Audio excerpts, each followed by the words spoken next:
Porque igual lo vamos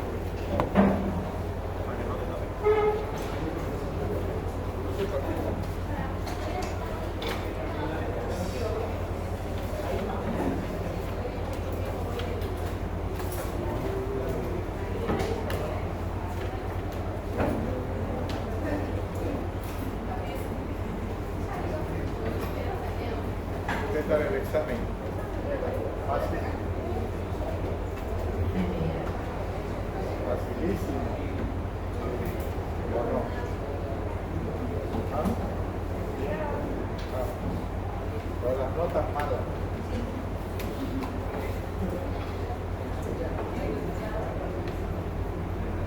Lo que pasa es que no lee bien la pregunta también.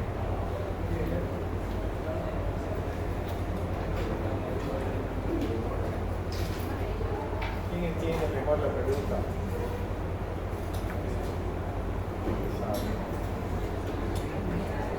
Es como si fuera otro idioma. Si no sabe, no leyó, no lo va a entender, pero va a ser más difícil entender.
Dejé de tomar mis calmantes y me duele.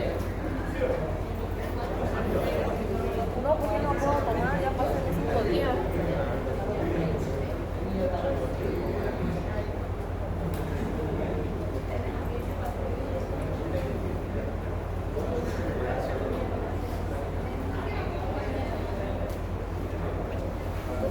Sí, hacía calor aquí adentro. Ella me volvió a traerme el chompa, ¿sabes? Sí. Uy, afuera hace frío.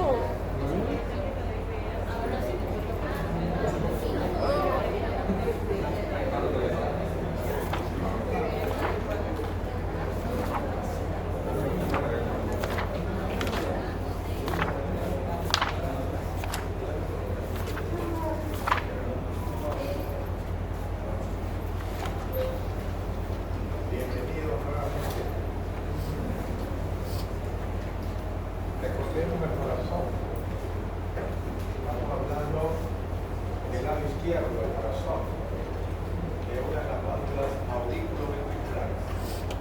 ¿Qué significa esto? Que tenemos que ir todos indicarnos en esa válvula. Y el proceso inflamatorio de la fiebre reumática principalmente va a ocasionar estenosis o insuficiencia de líquido. Ya sabemos que es estenosis. Ahora vamos a ver qué es insuficiencia. Y el corazón, que conocemos, es ese. ¿No? Idem. Entonces esta válvula que se llama mitral, digamos, no va a cerrar bien. Yo ahí he dibujado como si fuera una válvula insuficiente pero prolapsada. ¿Qué quiere decir prolapsada? Que se va hacia arriba. Entonces, cuando se produce la contracción del ventrículo izquierdo, la sangre tiene que salir por acá, pero parte se vuelve. En la estenosis teníamos un trastorno a partir de la válvula hacia atrás. Ahora, el compromiso también es de una sobrecarga de qué entonces va a haber. De volumen. Maneja más volumen, porque lo que se vuelve a entrar de nuevo, y ese volumen que genera primero presión sobre la pared. El volumen genera presión. Se recuerda de la definición que todo líquido o todo gas toma la forma de un recipiente que lo contiene. Y si ese líquido o el gas está colocado a presión, va a ser presión sobre las paredes. En este caso, paredes que son orgánicas, no metálicas. Por consiguiente, aurícula y ventrículo izquierdo van a tener cambios. ¿Qué cambios van a haber? Se van a dilatar los dos. Al principio en la otra era solo la aurícula, la estenosis. Y acá también ahora el ventrículo. ¿Por qué? Por la sobrecarga de volumen. ¿Qué tipo de hipertrofia va a tener el ventrículo? Excéntrica. Es una forma de decir, pero tenemos que entender. Hipertrofia excéntrica significa que el corazón, el ventrículo izquierdo está dilatado, pero con capacidad de contracción. Dijimos que todos los ventrículos del corazón, al final de la patología, todos se van a dilatar. Hasta los hipertróficos concéntricos, los hipertróficos excéntricos, todos van a llegar a dilatarse. Pero esa dilatación, al final de la patología, es una dilatación ya sin capacidad de contracción. Esta tiene capacidad de contracción, todavía. Esa es la diferencia. El corazón grande, pero con capacidad de contracción. Quiere decir que la presión de eyección se va a mantener. Entonces, esto es para recordarles. Vamos a hablar entonces sobre insuficiencia. Vamos a ver qué son insuficiencia, las causas de insuficiencia y fisiopatología, tratamiento, clínica. Pero, si ustedes ya saben, insuficiencia cardíaca, toda esta patología van a producir insuficiencia cardíaca si no se la controlan. Y como ya saben, han dado un buen examen, porque esta materia es fácil. Claro que yo también la practico 3 veces al año, ¿no? Tengo que aprender algo. Aunque no quiera. Allá en el hospital donde hice la especialidad había tantos pacientes hipertensos, 15, 20 pacientes que uno tenía que atender. Entonces yo decía, bueno, a uno no quiere aprender, porque hay harto paciente. A la fuerza, insuficiencia mitral.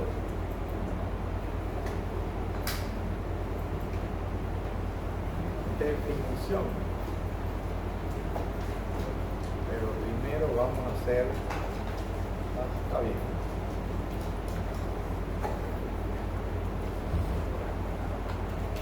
interpretemos la definición. Incompetencia. ¿Qué es incompetencia? No es capaz. Que no tiene capacidad de la válvula mitral, incapaz de impedir que la sangre fluya del ventrículo izquierdo al aurículo izquierdo durante la sístole ventricular. La sangre fluya, debería decir refluya, porque eso es anormal. ¿Ya? Fluir del ventrículo izquierdo quiere decir hacia la aorta, pero aquí está refluyendo hacia el aurículo izquierdo. Eso es anormal, eso no debería ser. La sangre retrocede en este caso, por la insuficiencia.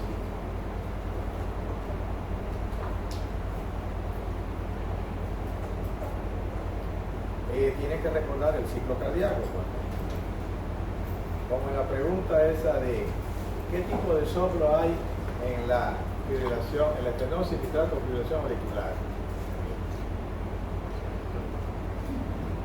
Pregunta a pensar, no es capciosa. El único soplo pues es el mesodiastólico. ¿Por qué? Porque llenado rápido. Solo no hay contracción auricular. La segunda parte del soplo. ¿Sí o no? Pero muchos se equivocaron. El 80%, el 50% de los casos de la insuficiencia mitral es de origen reumático. Dijimos que esos porcentajes ya no son tan verdad, porque la fiebre reumática ha disminuido su frecuencia y sabemos ya por qué ha disminuido. De acuerdo a la epidemiología, hay mejores condiciones de vida para las personas. Podríamos decir que es una de las enfermedades de la pobreza. La pobreza económica, digamos, porque aunque dicen que la pobreza no es solamente de economía, sino de la cabeza. Porque no tienen condiciones, especialmente los niños, en esta época para protegerse del frío. Eso los hace vulnerables a que se enfermen de las vías aéreas superiores. Yo cuando hice provincia en Portachuelo fui a visitar un pueblito nuevo de gente del interior del país y de sus casas eran de palo parado.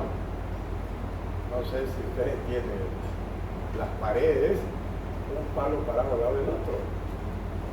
Entonces el viento entra por los resquicios y había bastante sarampión en esa época.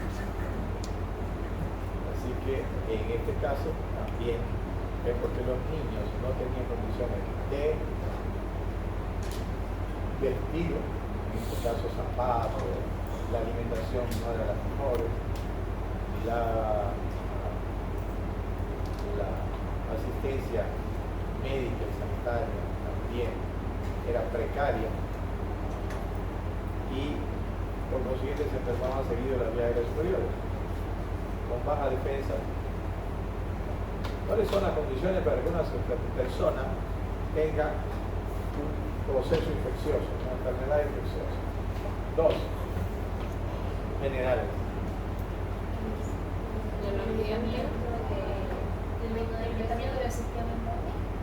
¿Qué más?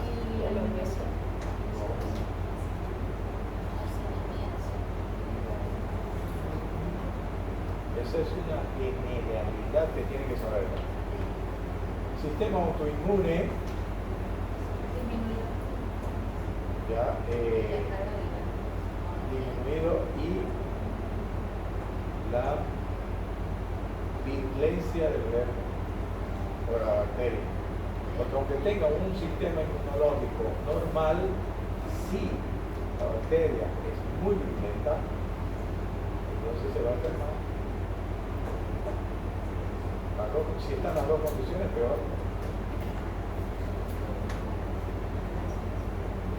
Entonces, aquí hablamos algo que ya también dijimos.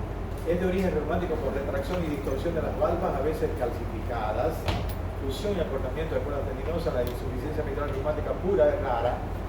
Suele acompañarse de ser curado de estenosis debido a la presión de las comisuras. Parecido a lo que dijimos en la estenosis mitral. Solamente dijimos que era mixta también la lesión. Solamente que aquí hay más insuficiencia que estenosis. En la anterior era más estenosis.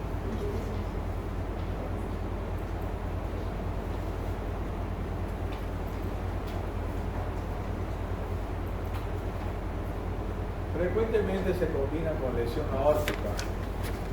Y la lesión es importante para el descanso del primer brote reumática, lo que contrasta con la estenosis. No voy a hablar muy fuerte porque estoy un poquito con trastornos de las vías aéreas superiores, proceso inflamatorio no específico.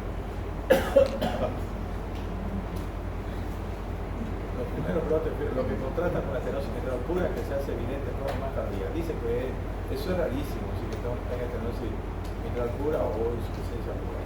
Es más frecuente en el hombre, yo creo que no hay. Y la lesión que más predispone a endocardita y infección.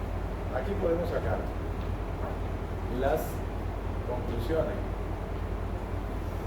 Generalmente, como dijimos, la estenosis mitral puede aparecer las lesiones de las dos válvulas al mismo tiempo, por vecindad.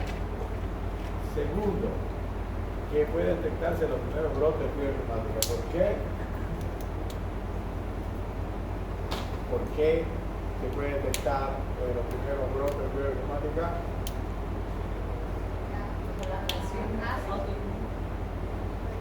¿Por qué? Clínico.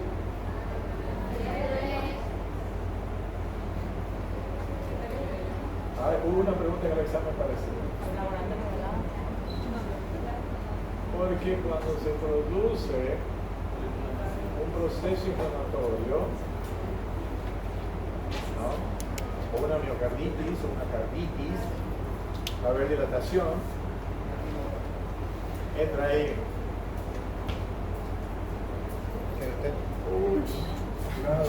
Ya me iba a ir en un Excuse me, sir. Gracias.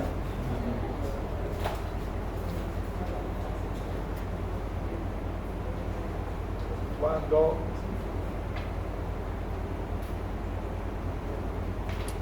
se produce un proceso inflamatorio y hay dilatación del corazón, una miocarditis, ¿se recuerda? Decía, ¿qué soplos son más frecuentes en la miocarditis que la otra? Los más precoces. Son soplos de insuficiencia. Igual que, ¿por qué? Para que haya soplos de estenosis, necesita que haya un proceso de endurecimiento, de cicatrización de la válvula. En cambio, si se dilata, pierde competencia. Simple, ¿no? Luego, ¿qué otra cosa podemos sacar de aquí? Es más frecuente en el hombre la insuficiencia mitral y además es la que más predispone a endocarditis infecciosa. Eso podemos sacar de conclusión de esta parte.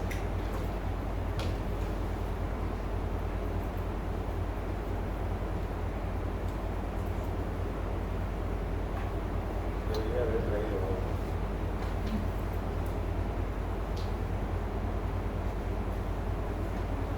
Insuficiencia mitral, como ya dijimos, por distensión del anillo valvular que sigue una gran dilatación del ventrículo izquierdo. Por insuficiencia aórtica, la enfermedad coronaria no es infrecuente. Bueno, hay diferentes formas en que se distiende el anillo. Una de ellas es de forma aguda la miocarditis. Pero también cuando el corazón se dilata de una miocardiopatía, una sobrecarga de volumen, se va a distender, se va a dilatar. También puede haber insuficiencia. Y también en la etapa final, cuando se dilata totalmente, igual el anillo se dilata. Aunque no tenga nada la válvula, hay insuficiencia. No. La ruptura o perforación de válvulas y cuerdas tendinosas es otra causa de insuficiencia. Generalmente eso se da, a veces por traumatismo, pero tiene que ser es muy raro. Se da cuando hay endocarditis infecciosa.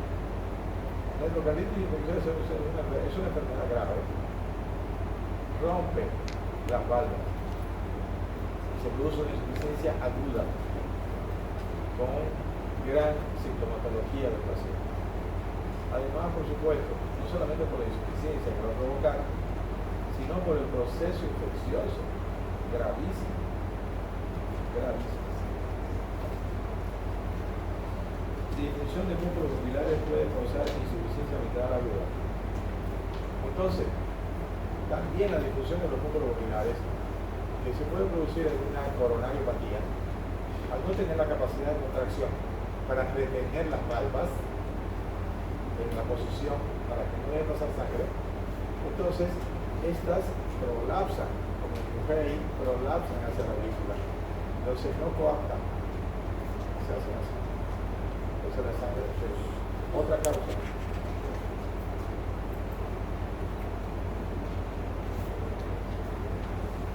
Yo les dije que me den un curso más grande porque ustedes son 127, pero como el poder está con el director de carrera nuevo,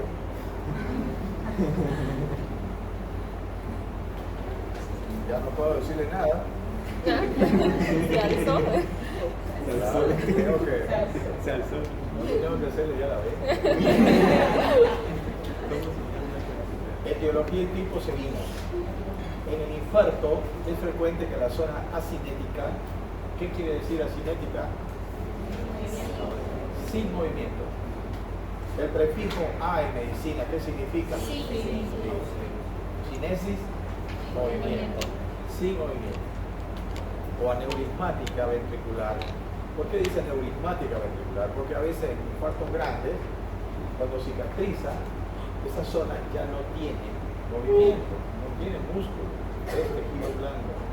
Las otras partes del corazón, del ventrículo, se contraen y esa parte no se mueve. Y más bien por esa presión que hacen los otros sectores, la empujan y se va haciendo una aneurisma.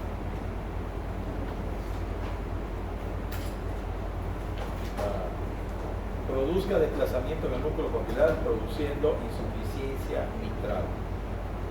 Quiere decir, se va a producir un remodelamiento, ¿no?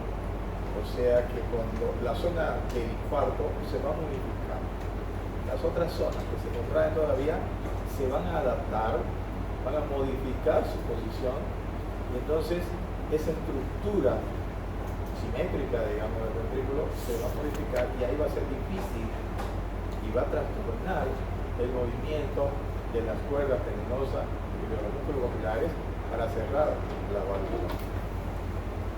La insuficiencia mitral congénita, aunque yo quisiera, no la vemos para que ustedes, para que sea más fácil la materia. Cuando sea semestral vamos a llevar cardiología congénita. Por ahora no. Es característica de la estenosis subaórtica. Esto también es congénito. La estenosis subaórtica hipertrófica congénita. La calcificación anular mitral, esta sí es una causa, surge en mujeres de edad avanzada y puede causar cierto grado de estenosis e insuficiencia. Hay distorsión de la arquitectura valvular. Calcificación del anillo. Entonces causa trastornos también en el cierre de la válvula. Probablemente por el endurecimiento de la zona donde están insertas las válvulas. Yo pienso que es retracción, porque todo lo que se fibrosa y más aún calcifica se retrae. Eso es cuestión de lógica, de física. Una desproporción, esta es otra causa. Aquí vamos a hablar del prolapso de válvula mitral, que es parte de lo que llaman síndrome de Barlow. Prolapso de válvula mitral. El prolapso de válvula mitral es un trastorno del tejido valvar que se distiende demasiado, tiene menor consistencia. Entonces, vamos a ver, una desproporción en la longitud del aparato tendinopapilar entre las dos válvulas mitrales resulta en herniación más frecuente de la válvula posterior hacia la aurícula izquierda. La herniación quiere decir que la válvula se colapsa. Formando parte del síndrome de Bad-Roth o del clic mesosistólico, o sea, tiene un ruido. El clic mesosistólico hace tric, tac, tric, tac, tric, tac, tric, tac. O si quiere truc, tac, truc. Ahí no sé cómo podemos hacer la onomatopeya si hablamos del famoso look look que quiero inventar ahí. Look look. No se puede hacer la onomatopeya de un clic.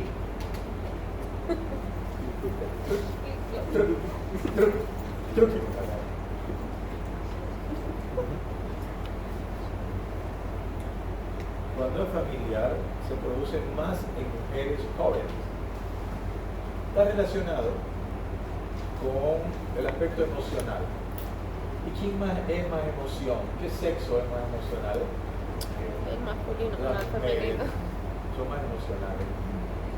Y se relaciona a veces, o se puede confundir con trastornos isquémicos, porque produce dolor de pecho por la tensión de las válvulas. Entonces, puede hacer confundir con una cardiopatía isquémica.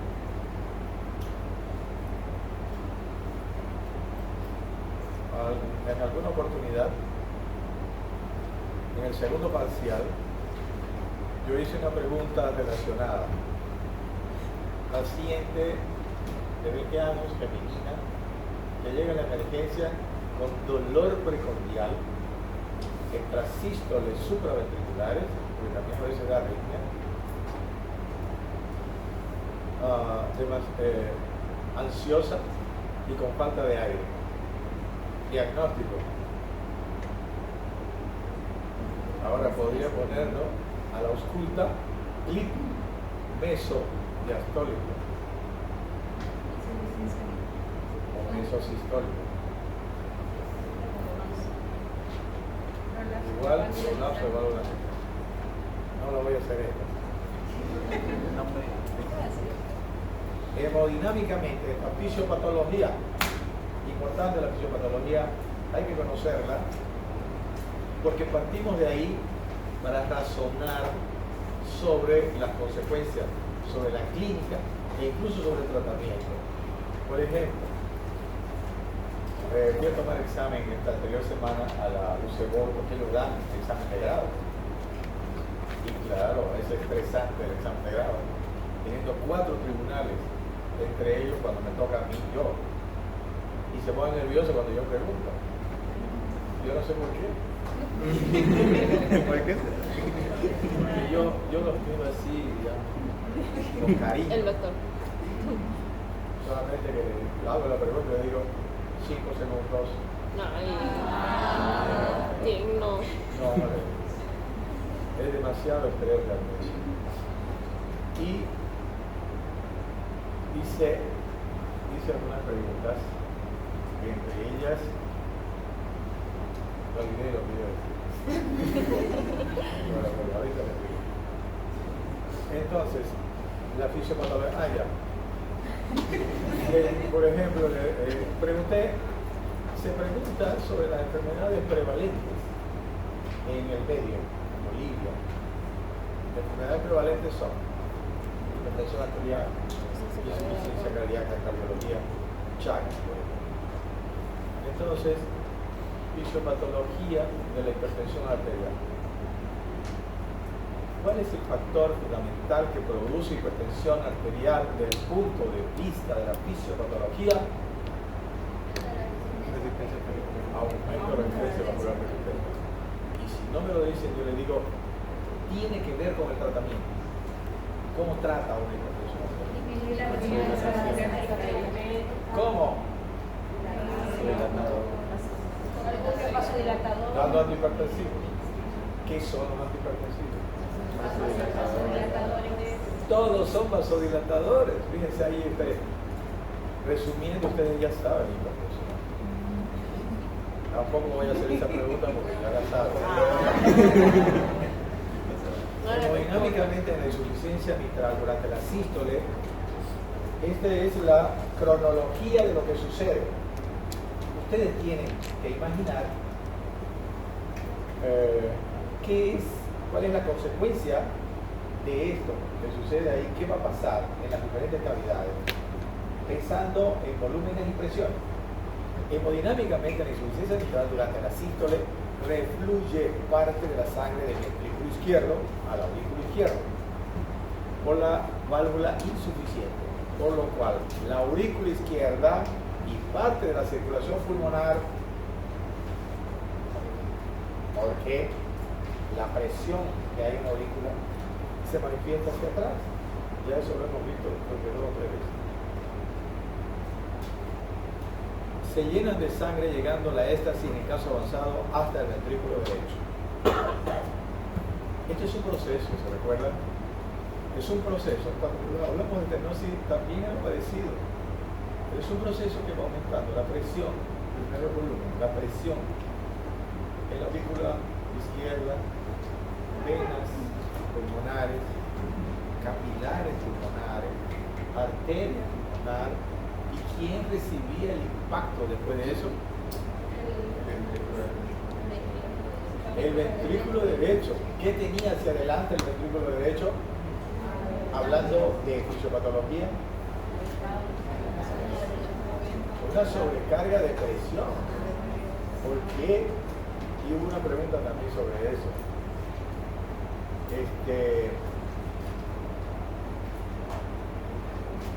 Donde la respuesta era hipertensión pulmonar. Y muchos me pusieron patologías crónicas pulmonares, EPOC y todo eso. Bueno, al final no es la respuesta, pero le he puesto 0,75. Algo la pregunta tenía que decir porque lo que estas patologías producen la fibrosis pulmonar es aumento de la presión del pulmón, porque al final es eso, porque yo debe tener todavía no tener trastornos, ¿no? Por la hipertensión pulmonar, debe tener hipertensión pulmonar suficiente como para retornar su ventrículo. Otros me pusieron aumento de la aurícula derecha. Ya no, eso es una consecuencia. Entonces,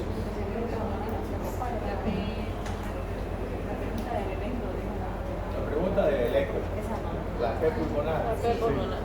Hipertensión. La P pulmonar es cuando hay hipertensión pulmonar. Porque si ustedes me ponen alguna patología, después van a decir cuál patología será. El denominador común es hipertensión pulmonar. Ahora, ¿por qué se produce la hipertensión pulmonar? Patologías crónicas pulmonares o también trastorno, ¿no?, progresivo y crónico de la insuficiencia cardíaca izquierda, que va a producir hipertensión pulmonar también. ¿Me entendés? Que poner todas las causas. Le he puesto 0,75, gracias.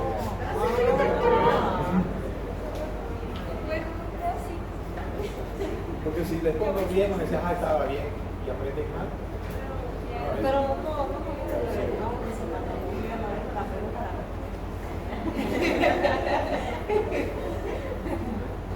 consecuencia más importante, esto es lo que les digo. Ustedes tienen la patología, tienen la fisiopatología, entonces tienen que pensar qué es lo que causa este volumen aumentado sobre estas cavidades, sobre la presión y sobre el flujo de sangre. 1.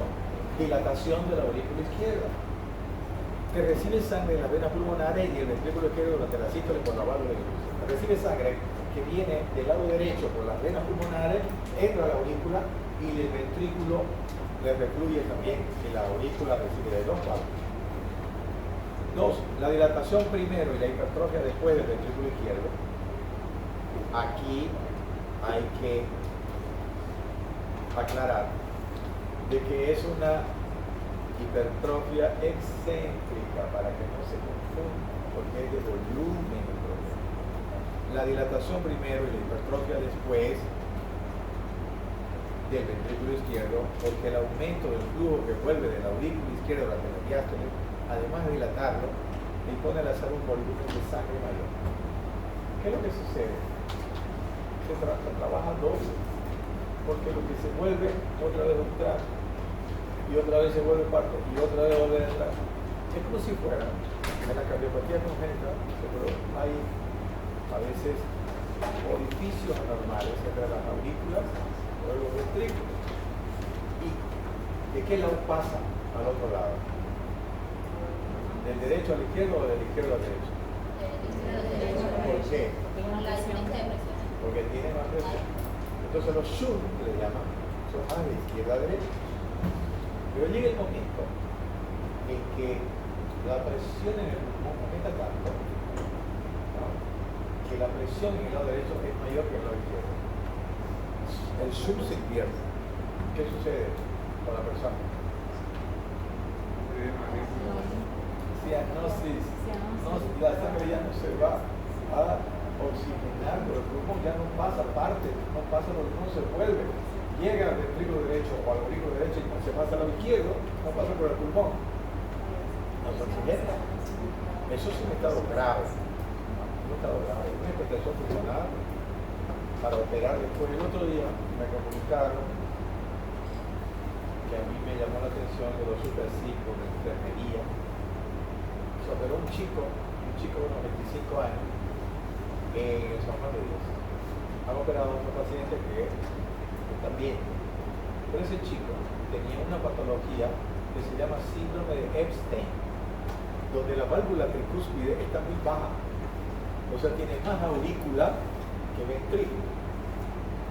Entonces ese ventrículo derecho no tiene mucha capacidad. Y si la capacidad del ventrículo derecho está disminuida, ¿qué le va a llegar al lado izquierdo? En eso tienen que pensar ustedes. Ejemplo, yo tengo una persona que el eco me dice, mujer, mayor, 60 años, me dice hipertensión pulmonar de grado severo. Le digo yo a la señora va a tener que tomar Viagra. Entonces todavía la gente no está muy enterada. El sildenafilo o el tadalafilo, que son los que más se utilizan, se investigó, se sintetizó inicialmente para la hipertensión pulmonar. No fue para lo otro, ¿no? Para el trastorno eréctil. No fue para eso. Pero como dio resultado para eso, ese laboratorio ganó plata, o sea, realmente altísimo. Entonces, lo que quiero explicarles es, si yo no disminuyo la presión pulmonar, ¿cómo el lado izquierdo va a recibir flujo de sangre del pulmón? Tengo que hacerle que se relajen los vasos pulmonares para que la sangre del lado derecho. Porque dijimos, ¿qué relación tiene el retorno venoso con el gasto cardíaco?